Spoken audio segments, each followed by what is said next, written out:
اور اپنے پیارے اسلامی بھائیوں کو اجتماع کی طرف ترغیب دلائیں. تو ذرا لوہا گرم ہوتا ہے رمضان میں، ذرا ٹیپ دیں گے آپ تو صحیح کے ساتھے میں ڈھل جائے گا انشاءاللہ، تو آپ کے لیے ثواب جاریہ کا سبب بن جائے گا انشاءاللہ. تو آپ اور کوششیں اپنی تیز تر کر دیجئے رمضان مبارک میں.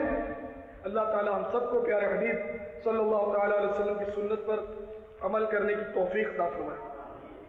آقا کی عنایت ہے ہر گاؤں مدینے میں، آقا کی عنایت ہے ہر گاؤں مدینے میں، جاتا نہیں کوئی بھی، جاتا نہیں کوئی بھی ناکام مدینے میں بگڑے ہوئے بنتے ہیں سب کام مدینے.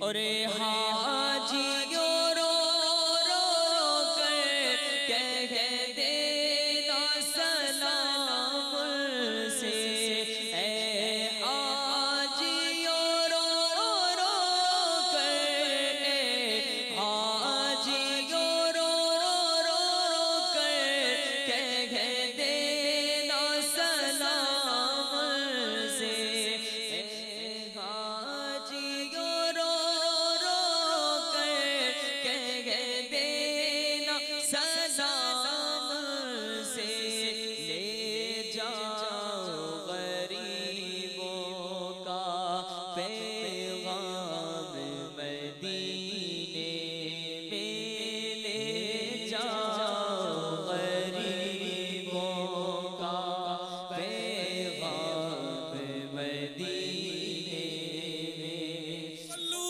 علی الحبیب صلی اللہ تعالی علی محمد. مجھے اپنی اور ساری دنیا کے لوگوں کی اصلاح کی کوشش کرنی ہے.